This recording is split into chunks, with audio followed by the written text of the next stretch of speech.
Sir वक्र समाना हरि व्यापक सर व्यापक सर्वत्र समाना हरि व्यापक सर्वत्र समाना। आज सुनीति बता रही है तुलसी महाराज को, प्रेमति प्रगट मोहि मैं जाना, प्रेम से प्रगट होहि मैं जाना, प्रेम से प्रगट होहि मैं जाना, प्रेम से प्रगट होहि मैं जाना। आज जब सुनीति मैया ने ध्रुव जी महाराज को बताया कि बेटा कि हरि व्यापक सर्वत्र समाना, कि प्रभु हर जगह विराजमान है बेटा। तो ध्रुव जी महाराज ने कहा मैया अगर हर जगह दिखाई क्यों नहीं देती भाई, अगर हर जगह है तो हर जगह दिखाई देना चाहिए ना। कहा मैया क्यों दिखाई नहीं देती? तब सुनीति मैया ने ध्रुव जी महाराज से कहा कि बेटा ऐसे नहीं दिखाई देंगी, फूल के कण-कण में सुगंध है। कोई फूल ले लीजिए, चाहे गुलाब का ले लीजिए, चाहे गेंदा का ले लीजिए, चाहे चमेली का ले लीजिए, फूल में खुशबू है, सूंघेंगे तो खुशबू आएगी, लेकिन क्या सुगंध उसमें से दिखाई देती है किसी को? भाई खुशबू दिखाई नहीं देती,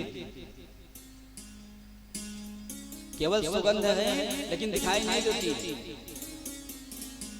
पुष्प में ही सुगंध छिपी हुई है। जैसे कि दूध में ही घी छिपा हुआ है, लेकिन क्या दूध में घी दिखाई देता है? नहीं दिखाई देता।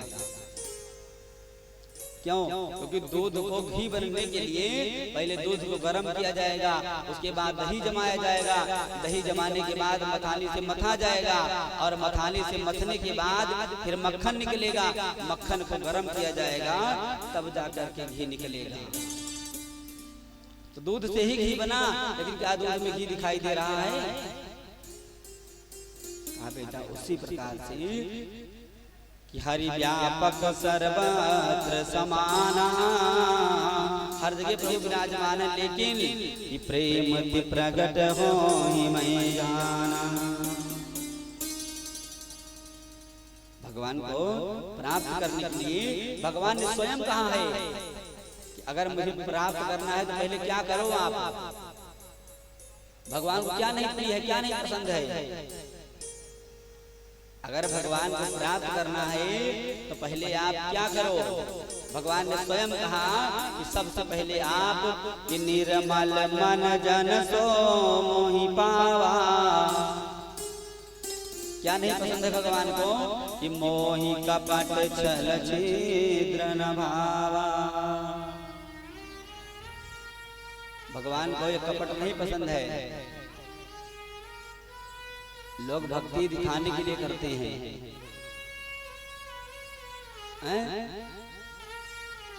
मंदिर में जाएंगे, दर्शन करने नहीं गए हैं, वहां क्या करने गए हैं? केवल फोटो खींचने गए हैं। तो क्या ये भक्ति है? ऐसे भक्ति भगवान स्वीकार नहीं करते। अगर भगवान को प्राप्त करना है तो पहले क्या करो? अरे अपने इस मन के मंदिर को साफ करो पहले।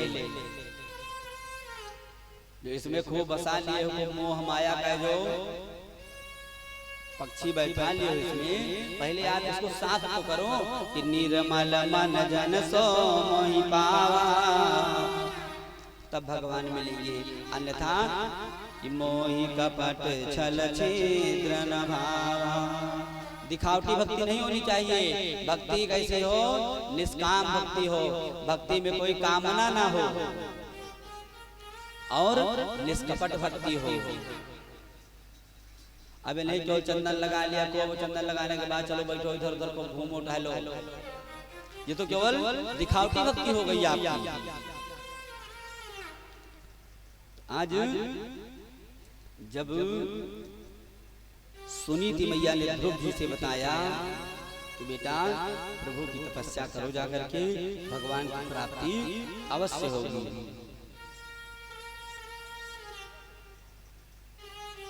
आज जान लीजिए कि जिस घर में ध्रुव जी जैसा अगर एक भी बेटा पैदा हो गया, उसकी 21 पीढ़ियों का उद्धार हो जाता है। कैसे? सबसे पहले जिस घर में भगवान का एक भी भक्त अगर पैदा हो गया, भगवान के भजनों को करने वाला, भगवान को मानने वाला, तो क्या क्या पवित्र हो जाते हैं हमारे, कि कुलम पवित्रम जननी कृताधा, वो पूरा कुल, पूरा खानदान पवित्र हो जाता है जिस कुल में ऐसे बच्चे ने जन्म लिया। कि कुलम पवित्रम जननी कृताधा, वो पूरा कुल पवित्र हो जाता है। और धन्य है वो माँ जिसने ऐसे बच्चे को अपने गर्भ में धारण किया, वो माँ भी धन्य हो गई। और कुल और माँ ही नहीं, और क्या क्या धन्य हुए, कि कुलम पवित्रम जननी कृताधा वसुंधरा भाग्यवती च धन्या, उस क्षेत्र की, उस गांव की, उस समाज की धरती मैया भी धन्य है जहाँ पर भगवान का भक्त जन्म ले लिया। क्योंकि धर्म की धर्म ध्वजा लहरा रहा है ऐसा बच्चा, तो उस क्षेत्र की, उस गांव की, उस समाज की धरती मैया भी धन्य हो जाती हैं। और तो और कि स्वर्गे स्थितौ चापितरौ च धन्या, जो स्वर्ग में हमारे पूर्वज हैं, जो हमारे पितृ हैं, आज जान लीजिए देवता ही पितर हैं, पितर ही देवता हैं। हरिवंश पुराण के हरि पर्व में लिखा है कि देवता ही पितर हैं और पितर ही देवता हैं। कि स्वर्गे स्थितौ चापितरौ च धन्या, स्वर्ग में जो हमारे पूर्वज हैं, जो हमारे पितर हैं, जब देखते हैं हमारे कुल का दीपक आज चारों तरफ हमारा नाम कर रहा है, तो अपने कुल के दीपक को पूर्वज भी, पितर भी आशीर्वाद देते हैं कि बेटा ऐसे ही नाम रोशन करते रहो। यस्मिन् कुले वैष्णवनामधेयम्, जिस कुल में भगवान का एक भी भक्त हो जाता है। आज धन्य है ध्रुव जी महाराज कि 5 वर्ष की अवस्था में आज अपने घर को छोड़ दिया। 5 वर्ष की अवस्था में आज अपने घर को ध्रुव जी महाराज छोड़ करके और निर्जन वन में जा रहे तपस्या करने। घर से निकल पड़े, तपस्या करने के लिए चले जा रहे हैं।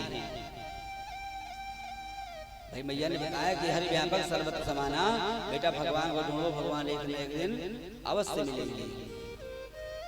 ध्रुव जी महाराज जा रहे थे कि नारद जी महाराज के मन में शंका हो गई। नारद जी को शंका हो गई कि 5 वर्ष का बालक है, कैसे तपस्या करेगा, चलो चल करके इसकी परीक्षा ली जाए पहले।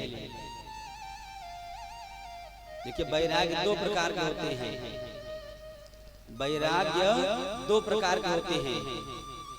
एक सचमुच का वैराग्य और एक वैराग्य होता है मरकट वैराग्य।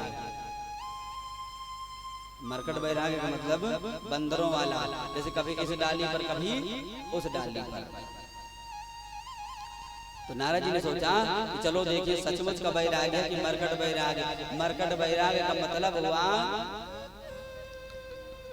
कि आज घर में थोड़ी सी लड़ाई झगड़ा हुई, पति पत्नी में थोड़ी सी खटपट हुई केवल, तो आज सोच लिया अब मैं घर में रहने वाला नहीं हूँ, अब इस घर को मैं छोड़ के चला ही जाऊंगा और जाऊंगा अयोध्या में बैठ के सरजू मैया किनारे राम राम राम राम जपूंगा बस, अब इस घर में नहीं रहना मुझे, जाओ। तो जितनी देर तो क्रोध है भैया, उतनी देर गए तो मानो एकदम सचमुच के बाबा बन गए पक्का। अब हनुमान भाई मानते ही बन जाएंगे मानो। लेकिन जैसे घर से निकले बस का इंतजार कर रहे थे, बस आने में थोड़ा लेट हो रहा था, तो क्रोध थोड़ा कम हो गया। तो मन में आया अरे चलो ये तो घर है, परिवार है, लड़ाई झगड़ा लगा रहता है। अगर मैं चला जाऊंगा तो मेरा जो पोता है वो तो बेचारा रो रो करके सबका बुरा हाल कर देगा। पोते की याद आ गई, फिर रास्ते से लौट आई। तो कहां से हम उसका वैराग्य था? इसे ही कहते हैं कि मरकट वैराग्य। कहते हैं कि थोड़ी सी भाई घर में खटपट तो कहते हैं चल बाबा के मठ पर।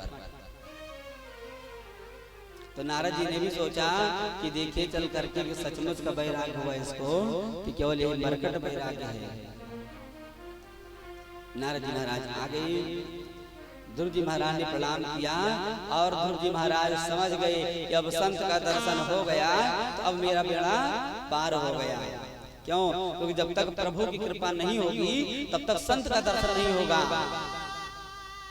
विभीषण जी महाराज ने जब हनुमान जी को देखा था तो क्या कहा था कि अब मोहि भरोस हनुमंता कि बिनु हरि कृपा मिलहि नहीं संता। बिना भगवान की कृपा से संत का महात्मा का दर्शन आपको नहीं होगा। कि बिनु हरि कृपा मिलहि नहीं संता। आज नारद जी महाराज को देख करके ध्रुव जी महाराज ने प्रणाम किया। नारद जी ने कहा बेटा कहाँ जा रहे हो? कहा बाबा गुरु जी कहा बताएं आपसे, अब मैं घर को छोड़ करके जा रहा हूँ। कहा कहाँ जा रहा हूँ? भगवान की तपस्या करने। कहा अरे इस निर्जन वन में, इतने बड़े जंगल में तू तपस्या कैसे करेगा? तुझे शेर भालू चीता खा जाएंगे तो तू मर जाएगा, कहाँ तपस्या कर पाएगा? ध्रुव जी ने कहा कि गुरुदेव अब जो भी हो, अब घर से निकल पड़े हैं तो जब तक भगवान को प्राप्त नहीं कर लेंगे तब तक वापस जाने वाला नहीं होगा। नारद जी ने कहा वाह धन्य है ऐसा चेला। कहा कि अहो ते जहाँ क्षत्रियाणाम मानवंगम मृष्यताम। कहा अद्भुत तेज है क्षत्रिय कुमार में। कहा बेटा अभी तुम्हारी खेलने कूदने की उम्र है, माता पिता की बात का इतना बुरा नहीं मानती। जाओ लौट जाओ घर, अभी मत जाओ तपस्या करने। नारद जी ने ध्रुव जी को समझाया कि बेटा कि तोरी अबही उमर नादान, तोरी अबही उमर